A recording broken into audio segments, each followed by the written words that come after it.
அவசரமாக விசேட உரையை முன்வைத்த ஈரானினுடைய உச்ச தலைவர் இமாம் அலி கமேனி அவர்களும் இதற்கு பின்னால் இருக்கக்கூடிய மிக முக்கியமான காரணங்களும் முழுமையாக தயாராகும் ஈரானிய மக்களும் வெஸ்ட் பேங்க் பிரதேசத்திலே பலஸ்தீனிய போராளிகள் தொடர்ச்சியாக மேற்கொண்டு வரும் வீரியமான தாக்குதல்களும் ஆக்கிரமிப்பு படைகளை சுற்றி வளைத்து 2 பலஸ்தீனிய போராளிகள் மேற்கொண்ட உச்ச தாக்குதல்களும் வெஸ்ட் பேங்க் பிரதேசத்திலே ஆரம்பிக்கப்பட்ட உச்ச வான்வழி தாக்குதல்களும் ஹிஸ்புல்லா இராணுவத்தினுடைய ஆயுதங்கள் லெபனானை பாதுகாக்காது என்று அறிவித்த லெபனானி அடிமை பிரதமர் நவாப் சலாமும் இதற்கான பதிலடிகளை வழங்கிய பாராளுமன்ற உறுப்பினர்களும் லெபனானிய ஊடகவியலாளர்களும் ஈரானுக்கு எதிராக மீண்டும் எச்சரிக்கைகளை வெளியிட்ட பிரான்சும் பயங்கரவாத பட்டியலில் இணைத்துக் கொண்ட ஆஸ்திரேலியாவும் இலங்கையிலே ஏற்பட்டிருக்கக்கூடிய பேரழிவும் பாதிக்கப்பட்டிருக்கக்கூடிய ஒட்டுமொத்த இலங்கையும் மீட்பு பணிகளுக்காக களமிறங்கிய இந்தியாவும் மீட்பு பணிகளிலே இருக்கக்கூடிய மிகப்பெரிய சிக்கல்களும்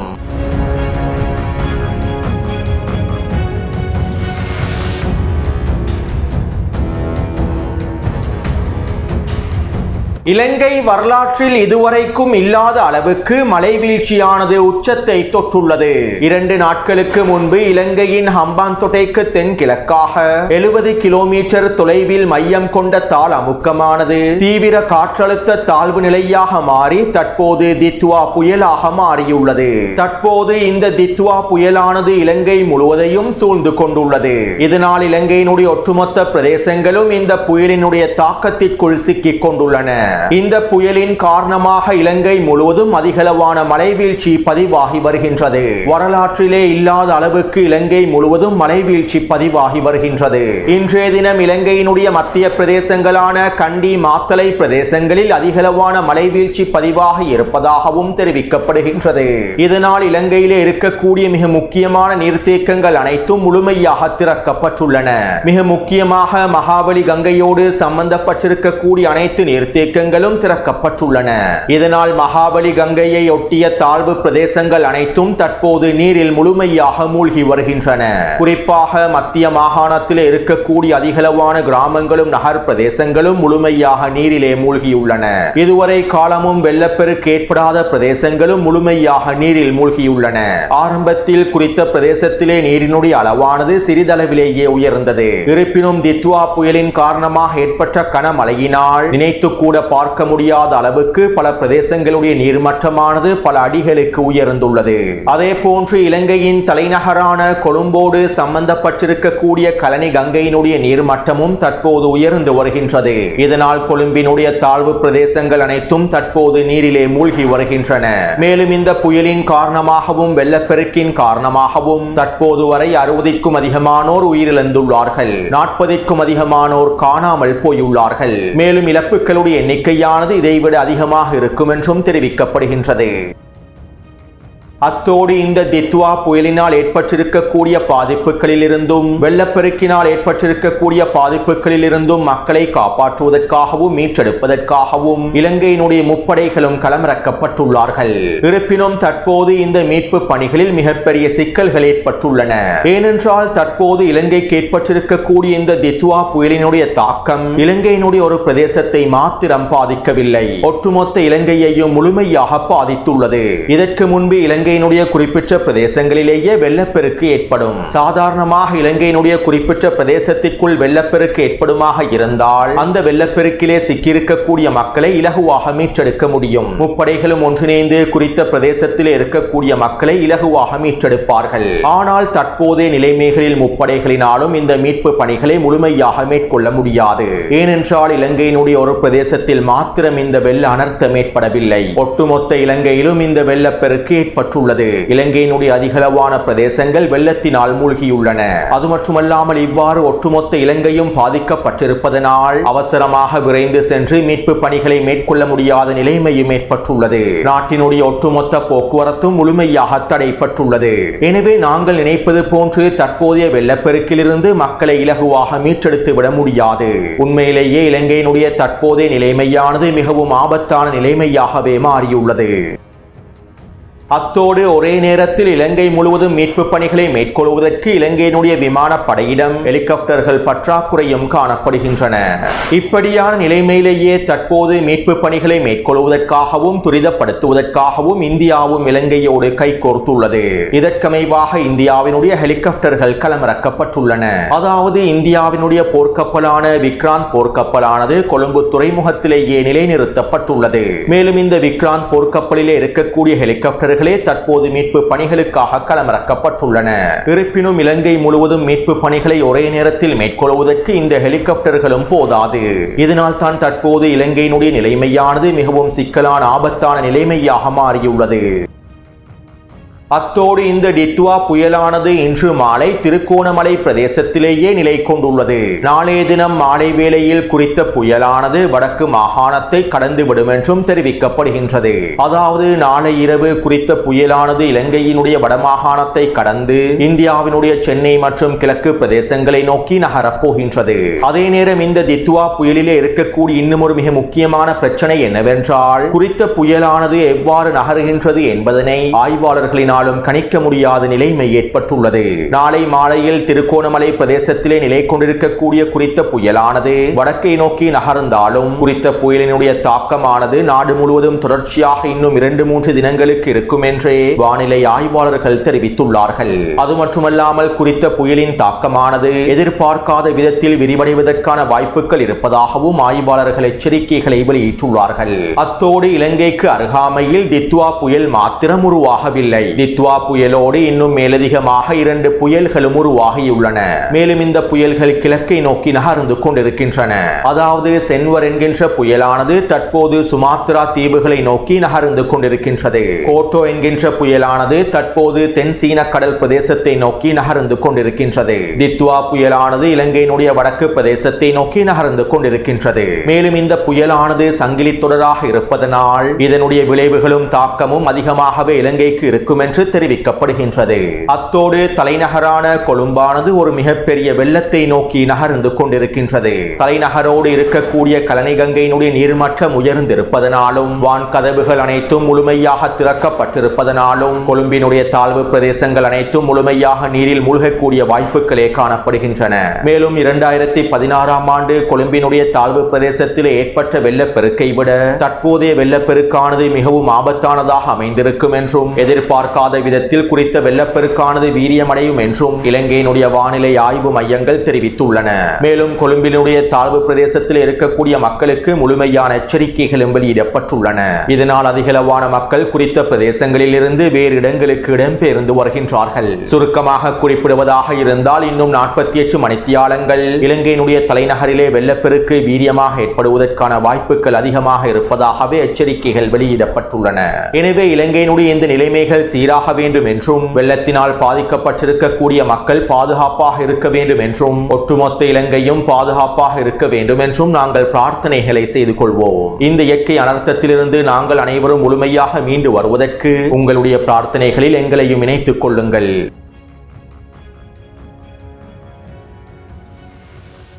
லெபனானிலே இஸ்ரேலி ஆக்கிரமிப்பு தொடர்ச்சியான தாக்குதல்களை வீரியமாக மேற்கொண்டு வருகின்றது. இதற்கமைவாக நேற்று மாலை இஸ்ரேலி ஆக்கிரமிப்பு தெற்கு லெபனான் பிரதேசத்திலே 8க்கும் அதிகமான வான்வழி தாக்குதல்களை மேற்கொண்டிருந்தது. மேலும் வாகனம் ஒன்றை இலக்கு வைத்து படுகொலை தாக்குதல் ஒன்றையும் மேற்கொண்டிருந்தது. அதே போன்று லெபனானினுடைய கிழக்கு பிரதேசமான பேக்கா பிரதேசத்திலும் 5க்கும் அதிகமான வான்வழி தாக்குதல்கள் மேற்கொள்ளப்பட்டுள்ளன. அமெரிக்க உளவு விமானங்கள் மூலமாக சேகரிக்கப்பட்டு வரக்கூடிய உளவு தகவல் அமைவாகவே இஸ்ரேலி ஆக்கிரமிப்பு லெபனானில் படுகொலை தாக்குதல்களை தொடர்கின்றது.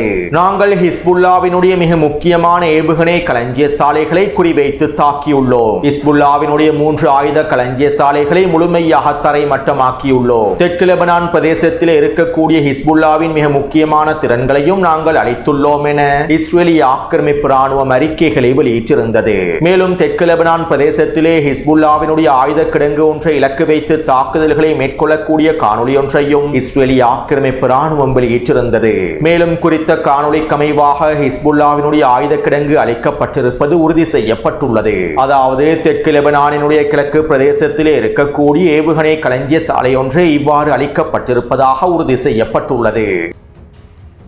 இஸ்ரேலிய ஆக்கிரமிப்பினுடைய இந்த வீரியமான தாக்குதல்களை தொடர்ந்து லெபனானினுடைய அடிமை பிரதமர் நவாப் சலாம் இவ்வாறு தெரிவித்தார். லெபனானுக்குள்ளே இருக்கக்கூடிய அனைத்து ஆயுதங்களையும் லெபனானி அரசாங்கத்திற்கு கீழால் வைத்திருப்பதில் லெபனானி அரசாங்கம் பின்தங்கியுள்ளது. நாங்கள் அனைத்து ஆயுதங்களையும் இன்னும் எங்களுடைய கட்டுப்பாட்டுக்கு கீழால் கொண்டு வரவில்லை. இந்த செயற்பாடுகளில் நாங்கள் பலவீனமாகவே இருக்கின்றோம். இதனால் நாங்கள் விரைவாக அனைத்து ஆயுதங்களையும் எங்களுடைய அரசை இராணுவத்தினுடைய கட்டுப்பாட்டுக்கு கீழால் கொண்டு வர வேண்டும். ஹிஸ்புல்லா இராணுவத்தையும் ஏனைய எதிர்ப்பு குழுக்களையும் முழுமையாக நிராயுத பாணியாக்க வேண்டும். இந்த வேலை திட்டத்திலே நாங்கள் எங்களுடைய முடிவுகளை மாற்றிக்கொள்ளப் போவதில்லை. அத்தோடு ஹிஸ்புல்லாவினுடைய ஆயுதங்கள் லெபனானுக்கு பாதுகாப்பை வழங்குவதாகவும் லெபனானுக்கு தடுப்பை வழங்குவதாகவும் ஹிஸ்புல்லாவினுடைய தலைவர்கள் தெரிவிக்கின்றார்கள். ஆனால் இஸ்ரேல் எதனையும் பொருட்படுத்தாமல் அதனுடைய தாக்குதல்களை வீரியமாக்கிக் கொண்டே செல்கின்றது. ஹிஸ்புல்லாவினுடைய ஏவுகணைகளினால் இஸ்ரேலினுடைய தாக்குதல்களை தடுத்து நிறுத்த முடியவில்லை. ஹிஸ்புல்லாவினுடைய ஆயுதங்களினால் அதனுடைய தலைவர்களை கூட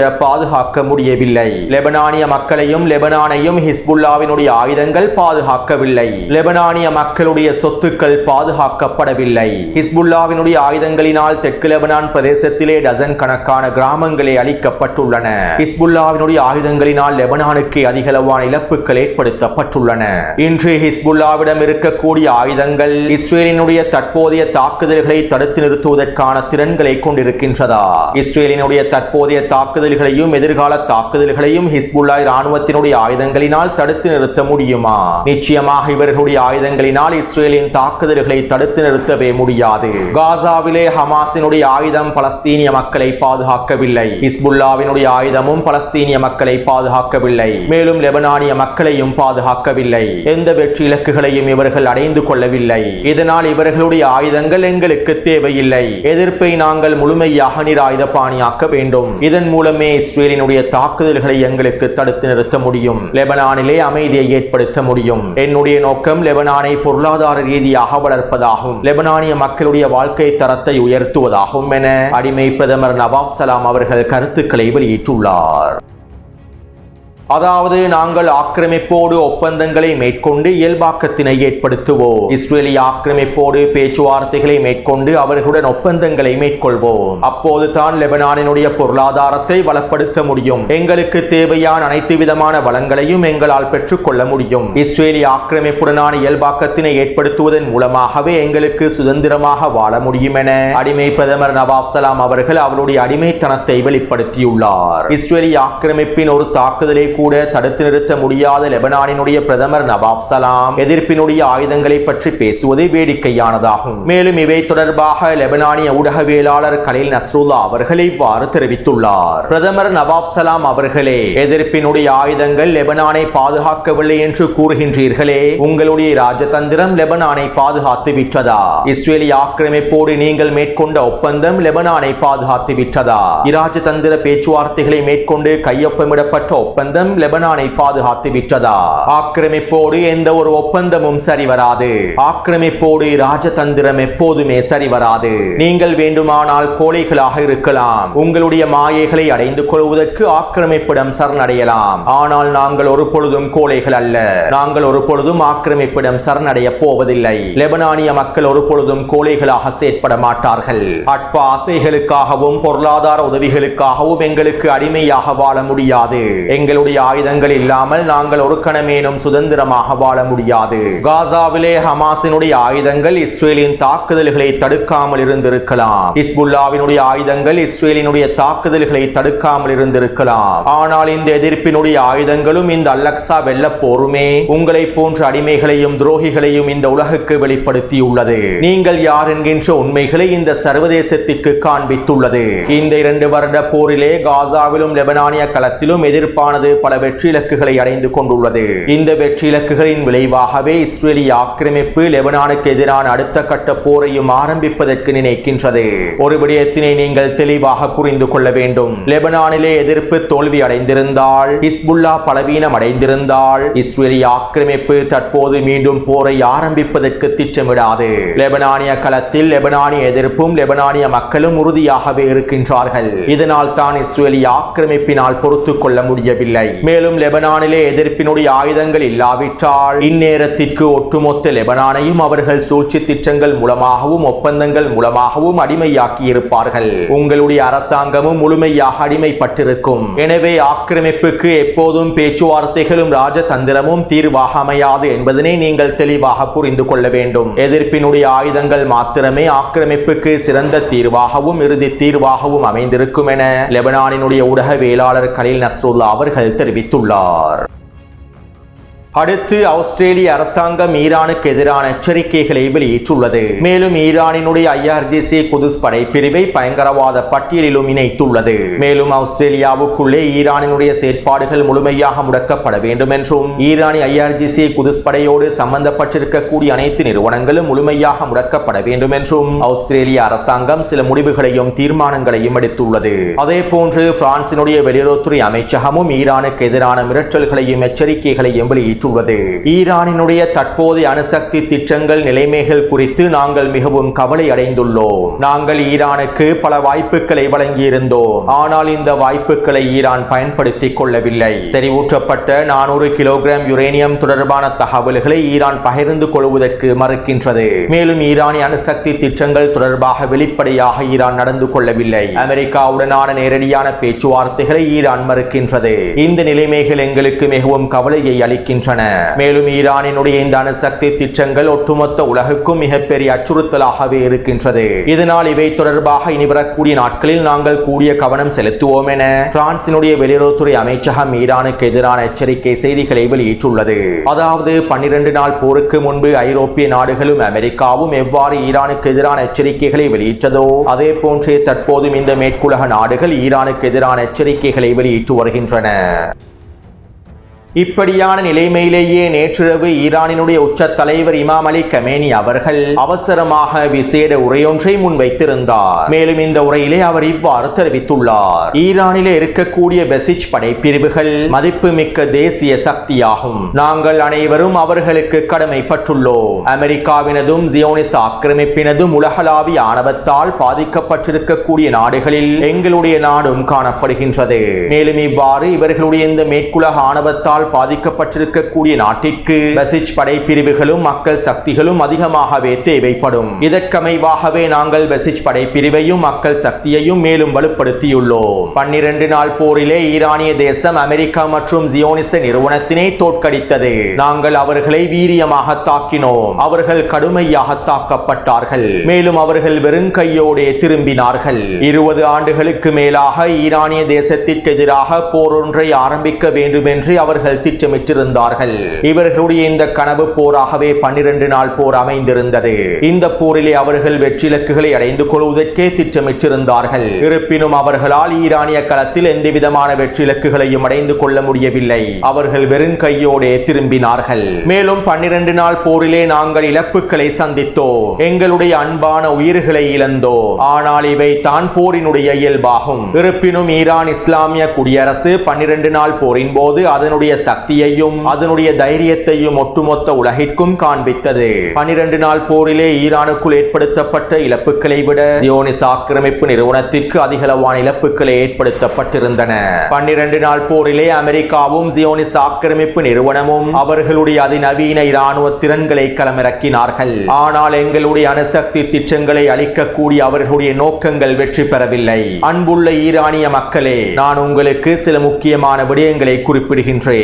நம்மில் சிலருக்கு சில கருத்து வேறுபாடுகள் இருக்கலாம், மாற்று யோசனைகள் இருக்கலாம். இவ்வாறான கருத்து வேறுபாடுகள் பரவாயில்லை. ஆனால் நாங்கள் அனைவரும் எதிரிற்கு எதிராக ஒன்றுபட வேண்டும். எங்களுடைய கருத்து வேறுபாடுகளை மறந்து எதிரிற்கு எதிராக நாங்கள் அனைவரும் அணிதிரள வேண்டும். எங்களுடைய ஒற்றுமையை நாங்கள் வெளிப்படுத்த வேண்டும். இரண்டாவதாக ஈரானிய ஜனாதிபதிக்கும் அவருடைய அரசாங்கத்திற்கும் நாங்கள் முழுமையான ஆதரவை வெளிப்படுத்த வேண்டும். இதன் மூலமாக நாங்கள் ஒரு ஒருமித்த கருத்தை உருவாக்க முடியும். மூன்றாவது, நீங்கள் அனைவரும் இறைவனுடனான தொடர்புகளை அதிகப்படுத்திக் கொள்ளுங்கள். மழைக்காகவும் பாதுகாப்பிற்காகவும் ஈரானினுடைய அனைத்து திறன்களுக்காகவும் இறைவனிடம் பிரார்த்தனை செய்யுங்கள். மேலும் நீங்கள் உண்ணக்கூடிய உணவுகளை கவனமாக உட்கொள்ளுங்கள். தண்ணீராக இருந்தாலும் ரொட்டி துண்டாக இருந்தாலும் அதிகமாக உட்கொள்ளாதீர்கள். தேவைக்கேற்பவாறு அனைத்தையும் பயன்படுத்திக் கொள்ளுங்கள். மேலும் களத்திலே அனைத்திற்கும் முழுமையாக தயாராக இருங்கள் என ஈரானினுடைய வெளியுறவுத்துறை அமைச்சர் இமாம் அலி கமேனி அவர்கள் விசேட உரையிலே குறிப்பிட்டுள்ளார். அத்தோடு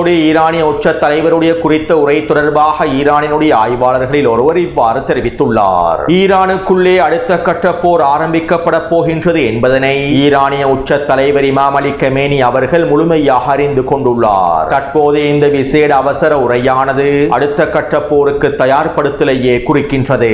இதனால் ஈரானுக்குள்ளே அடுத்த கட்ட போரை ஒரு நாளும் தவிர்க்க முடியாது. இஸ்ரேலி ஆக்கிரமிப்புடனான போருக்கு நாங்கள் நெருங்கிவிட்டோம். மேலும் நாங்கள் அனைத்து உணவுப் பொருட்களையும் பாதுகாப்பாக வைத்து அடுத்த கட்ட போருக்கு முழுமையாக தயாராக இருக்க வேண்டும் என ஈரானிய ஆய்வாளர்களில் ஒருவர் கருத்துக்களை வெளியிட்டுள்ளார். எனவே ஈரானிய உச்ச தலைவரின் விசேட அவசர உரையானது போருக்கான தயார்படுத்தல்களையே உறுதிப்படுத்தியுள்ளது. அடுத்து வெஸ்ட் பேங்க் பிரதேசத்திலே பலஸ்தீனிய போராளிகளுக்கும் இஸ்ரேலி ஆக்கிரமிப்பு ராணுவத்திற்கும் இடையில் மோதல்கள் வீரியமாக நடைபெற்று வருகின்றன. குறிப்பாக டூபாஸ் பிரதேசத்திலே அதிகளவான பலஸ்தீனிய போராளிகள் உச்ச தாக்குதல்களை மேற்கொண்டு வருகின்றார்கள். கடந்த 24 மணித்தியாலங்களுக்குள் மாத்திரம் டூபாஸ் பிரதேசத்திலே 5 தாக்குதல்கள் மேற்கொள்ளப்பட்டுள்ளன. 2 போர் வாகனங்களை இலக்கு வைத்து வெடிகுண்டு தாக்குதல்கள் மேற்கொள்ளப்பட்டுள்ளன. மேலும் டூபாஸினுடைய வடக்கு பிரதேசத்திலே 2 பலஸ்தீனிய போராளிகள் ஆக்கிரமிப்பு படைகளுக்கு எதிராக வீரியமான துப்பாக்கிச் தாக்குதல்களை மேற்கொண்டிருந்தார்கள். இந்த சந்தர்ப்பத்திலே இஸ்ரேலி ஆக்கிரமிப்பின் 40க்கும் அதிகமான சிப்பாய்கள் 2 பலஸ்தீனிய போராளிகளை சுற்றி வளைத்தார்கள். மேலும் பலஸ்தீனிய போராளிகளை சுற்றி வளைத்து அவர்களை இலக்கு வைத்து தாக்குதல்களை மேற்கொண்டார்கள். இருப்பினும் 2 பலஸ்தீனிய போராளிகளின் தாக்குதல்களை இஸ்ரேலி ஆக்கிரமிப்பு சிப்பாய்களினால் சமாளிக்க முடியவில்லை. மேலும் 2 பலஸ்தீனிய போராளிகளின் தாக்குதலிலே 5க்கும் அதிகமான சிப்பாய்கள் கொல்லப்பட்டும் படுகாயங்களுக்கும் உள்ளாக்கப்பட்டுள்ளார்கள். இதைத் தொடர்ந்து இஸ்ரேலி ஆக்கிரமிப்பு எதுவுமே செய்ய முடியாத நிலைமையில் வான்படையை களமிறக்கியது. 2 பலஸ்தீனிய போராளிகளும் நிலை கொண்டிருக்கக்கூடிய பிரதேசத்தை இலக்கு வைத்து வான்வெளி தாக்குதல்களை மேற்கொண்டது. இந்த தாக்குதலிலே 2 பலஸ்தீனிய போராளிகளும் கொல்லப்பட்டுள்ளார்கள். இதனால் தற்போது வெஸ்ட் பேங்க் பிரதேசம் முழுவதும் உச்சக்கட்ட பதற்ற நிலைமை ஏற்பட்டிருப்பதனை எங்களுக்கு தெளிவாக புரிந்து கொள்ளலாம். அடுத்து காசாவிலே இஸ்ரேலி ஆக்கிரமிப்பு தொடர்ச்சியான தாக்குதல்களை மேற்கொண்டு வருகின்றது. கடந்த 24 மணித்தியாலங்களுக்குள் மத்திய காசாவிலும் வடக்கு காசாவிலும் கான்யூனிஸ் பிரதேசத்திலும் 6க்கும் அதிகமான வான்வெளி தாக்குதல்கள் மேற்கொள்ளப்பட்டுள்ளன. மேலும் பலஸ்தீனிய மக்கள் அதிக மழை வீழ்ச்சியின் காரணத்தினாலும் குளிரின் காரணத்தினாலும் சொல்லன்னா துன்பங்களை அனுபவித்து வருகின்றார்கள். எனவே இந்த காணொளி தொடர்பான கருத்துக்களை பதிவிடுங்கள். தொடர்ந்தும் என்னுடன் இணைந்திருங்கள். நன்றி, வணக்கம்.